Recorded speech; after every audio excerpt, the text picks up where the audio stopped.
पुण्यातील कोंढवा परिसरात गँग वॉरची घटना घडली आहे। आंदेकर टोळीतील समीर काळेचा भाऊ गणेश काळेचा खून करण्यात आला आहे। गणेश काळेवर आधी गोळ्या झाडण्यात आल्या, त्यानंतर त्याच्यावर कोयत्याने हल्ला करण्यात आला। पुण्यातील कोंढवा परिसरात शनिवारी दुपारी 2 वाजताच्या सुमारास हा प्रकार घडला आहे। तर समीर काळे हा वनराज आंदेकर खून प्रकरणात अटकेत आहे। त्यामुळे पुण्यात गँग वॉरने पुन्हा डोकं वर काढलं असल्याचं आता स्पष्ट दिसू लागलं। तर या संपूर्ण प्रकरणाची माहिती पोलीस उपायुक्त राजकुमार शिंदे यांनी दिली आहे। गणेश काळे या इसमावरती जवळून मोटरसायकलवरती आलेल्या काही इसमांनी फायरिंग केली आणि त्यामध्ये जागीच त्यांचा मृत्यू झालेला आहे। त्याबाबत पोलिसांनी पेट्रोल पंप आणि परिसरातील सीसीटीव्ही हस्तगत करण्याचे काम चालू आहे। घटनास्थळाचा पंचनामा करण्यात आलेला आहे। यामध्ये मयत गणेश काळे हे रिक्षा ड्रायव्हर आहेत, त्यांची स्वतःची रिक्षा आहे।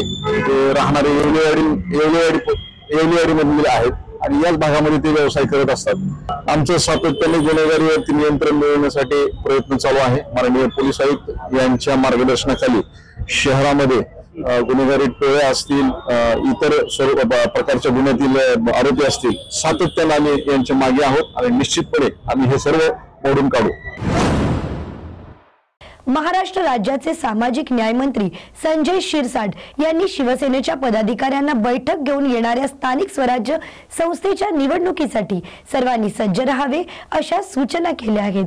संपूर्ण स्थानिक स्वराज्य संस्थेवर शिवसेनेचा भगवा फडकेल असा विश्वास देखील त्यांनी व्यक्त केला। भारतीय जनता पार्टीने जर स्वबळाचा नारा दिला असेल तर आम्ही देखील स्वबळाच्या नाऱ्याला तयार आहोत। त्याच अनुषंगाने शिवसेनेचे सर्व आमदार त्या दृष्टिकोनातून प्रयत्न देखील करत आहेत। पण युतीचा फॉर्म्युला हा वरिष्ठ पातळीवर होणार असल्याने पक्षश्रेष्ठी जो निर्णय घेतील तो आम्हाला मान्य आहे असंही त्यांनी स्पष्ट केलंय। आत्मविश्वास उगाच आत्मविश्वास सुद्धा काही लोक दाखवणार। मग आम्ही सोबळावर लढू साहेबांच्या कल्पनेतून आज अस्तित्वात येणाऱ्या येणाऱ्या काळामध्ये आपल्याला समजावलं। एवढंच नाही तर दिव्यांगासाठी आतापर्यंत 50 वर्षात कोणाच्या डोक्यात संकल्पना आली नसेल। जसं 3 स्टार 2 स्टार 5 स्टार हॉटेल असतात त्या दृष्टीनं मुला मुलींचे आता या निवडणुकीमध्ये तुम्ही पाहत असाल जो तो उठतो तो। माननीय एकनाथ शिंदे साहेबांनी माझी मराठवाड्याच्या संपर्क प्रमुखपदी नियुक्ती केलेली आहे। येणारी निवडणूक महानगरपालिकेची असो, नगरपालिकेची असो, पंचायत समितीची असो, या सर्व निवडणुका जिल्हा परिषद या आम्हाला लढवायच्या आहे आणि म्हणून कार्यकर्त्यांची बैठक आयोजित करून त्यांना या निवडणुकीच्या कामाला लागा असं त्यांना मी सूचना केलेल्या आहेत। युतीची जी बोलणी आहे। उपमुख्यमंत्री एकनाथ शिंदे यांनी आज पहाटे कार्तिकी एकादशी निमित्त पंढरपूर येथे सपत्नीक विठ्ठल रुक्मिणीची महापूजा केली। पूजेनंतर प्रसाद माध्यमांशी बोलताना त्यांनी महाराष्ट्राच्या प्रगतीसाठी आणि समृद्धीसाठी पांडुरंगाकडे साकडे घातले। त्यांनी पूजेनंतर व्यक्त होताना सांगितले की कार्तिकी एकादशीची महापूजा केली, एक वेगळं समाधान मिळालं।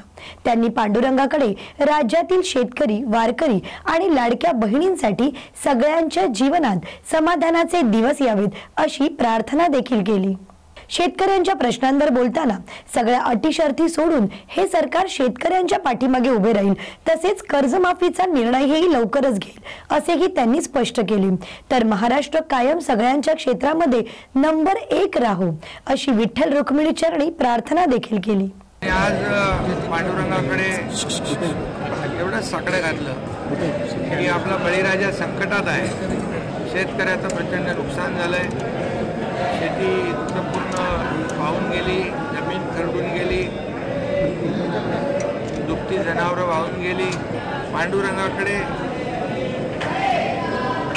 शेतकरी, कष्टकरी, वारकरी, आमच्या लाडक्या बहिणी सगळ्यांच्या जीवनामध्ये सुखाचे, समाधानाचे, आनंदाचे दिवस येते। महाराष्ट्रावरती सगळं संकट दूर होऊ दे, सगळी अरिष्ट दूर होऊ दे आणि महाराष्ट्र कायम सगळ्या क्षेत्रामध्ये नंबर 1 राहू दे। आणि लोक कामाला महत्त्व देतात। जे विकासाला महत्त्व देतात आणि आमचा अजेंडा जो आहे आमचा अजेंडा एकदम क्लिअर आहे, डेव्हलपमेंट डेव्हलपमेंट आणि डेव्हलपमेंट. त्यामुळे विकास हाच आमचा अजेंडा आहे. कार्तिकी एकादशीची विठ्ठलाची शासकीय महापूजा उपमुख्यमंत्री एकनाथ शिंदे आणि पत्नी लता शिंदे यांनी केली. आषाढी आणि कार्तिकी अशा दोन्ही एकादशींना आम्हाला महापूजा करायला मिळाली, हे आमचं जणू भाग्यच आहे. देवाच्या आशीर्वादानुसार आपण मस्तक ठेवत असतो. यापुढेही विठोबाचा आशीर्वाद राहू दे. आगामी निवडणुकीसाठी एकनाथ शिंदे साहेब यांना ताकद विठ्ठलच देणार आहे. म्हणूनच कार्तिकीची महापूजा मिळाली तर येणाऱ्या आषाढी वारीची विठोबाची शासकीय महापूजा करायला आम्हाला निश्चितच आवडेल, अशी इच्छा लता शिंदे यांनी व्यक्त केली. तसेच बळीराजापुढील संकट दूर करून पाऊस थांबू दे असे साकडे विठोबाकडे घातले असल्याचेही लता शिंदे यांनी सांगितले. ही पण आम्हाला कार्तिकची आम्हाला पूजा करायला भेटली, हे आमचं सौभाग्य आहे माझं आणि सगळ्या आमच्या घरादारांचं. सगळ्यांना त्याचा आशीर्वाद भेटला पाहिजे. नाही, आता देवाची जशी माऊलीची विठ्ठलाची जशी आम्हाला आशीर्वाद आहे तसा आशीर्वाद आम्ही त्याच्या चरणी येऊन मस्तक चरणी ठेवू. आता विठ्ठलाच आहे ना, मग निवडणुकीचं कुठून आलं? तसं नाही, म्हणजे साहेबांना ताकद घेतलं. चला भाई, साहेबांना ताकद विठ्ठल देणार, साहेबांना ताकद विठ्ठल देणार. ज्या आरती कार्तिकी पूजा आमच्या हातून घडली त्या आरती साहेबांना पूर्ण ताकद देणार देव विठ्ठल. कार्तिक एकादशीच्या निमित्ताने आज सकाळी चंद्रभागेच्या तीरावर लाखो भाविकांची मांदियाळी जमली. एकादशी दिवशी पंढरपुरात येणारा प्रत्येक भाविक चंद्रभागा स्नान, विठ्ठल दर्शन आणि नगर प्रदक्षिणा करतच असतो. याच एकादशीच्या निमित्ताने चंद्रभागा तीरावर हरिनामाचा जयघोष आणि टाळ मृदुंगाच्या गजरात वारकरी दंग झाले आहेत. कार्तिकी एकादशीच्या निमित्ताने राज्याचे उपमुख्यमंत्री एकनाथ शिंदे यांनी आज पंढरपूर येथील धोंडा महाराज देगुलकर मठाला भेट दिली. विठ्ठलाची महापूजा होताच पंढरपुरातील अनेक संत महाराज मंडळींची भेट घेऊन त्यांना आहेर करत एकनाथ शिंदे यांनी संत पूजन केले. यावेळी वारकऱ्यांना देखील भजनी साहित्याचे वाटप एकनाथ शिंदे यांच्या हस्ते करण्यात आले. राज्याच्या विकासासाठी तर काम केलंच, लोकाभिमुख कल्याणकारी सगळ्या स्वयंसेवक विनंती करेन की साहेबांच्या त्यांचे काही आम्हाला उपकरण आणि भाव असतं त्याच्यात तुम्ही सगळ्या बॅग वितरित करा. केलं आणि यापुढे पांडुरंगाच्या आशीर्वादाने कार्तिकी एकादशी निमित्त पंढरपूरच्या श्री विठ्ठल रुक्मिणी मंदिराला आकर्षक फुलांची सजावट करण्यात आली. यावेळी विठ्ठल मंदिरासह नामदेव पायरी, सभा मंडप, 16 खांबी, 4 खांबी यांसह संपूर्ण मंदिर परिसर आकर्षक फुलांनी बहरून गेला. तर या सजावटीमुळे विठुरायाचे रूप अगदी मनमोहक दिसत होते. कार्तिकी एकादशीच्या निमित्ताने पंढरपूर येथे आयोजित कार्तिकीची वारी पंढरीच्या दारी या उपक्रमात राज्याचे उपमुख्यमंत्री एकनाथ शिंदे यांनी भक्ती रंगात स्वतःला रंगवून घेतले. त्यांच्या सोबत मंत्री भरत गोगावले आणि इतर आमदारही उपस्थित होते. उपमुख्यमंत्री शिंदे यांनी यावेळी भजन आणि कीर्तनात सहभाग घेतला. तसेच त्यांनी भरत गोगावले यांच्या सोबत फुगडी खेळण्याचाही आनंद घेतला, ज्यामुळे सोहळा उत्साहाच्या वातावरणात पार पडला. यावेळी पत्रकारांशी बोलताना एकनाथ शिंदे यांनी शेतकऱ्यांना मदत करण्याचे आश्वासन दिले. सरकार शेतकऱ्यांवरील संकट दूर करण्यासाठी काम करत आहे असं त्यांनी स्पष्ट केलं.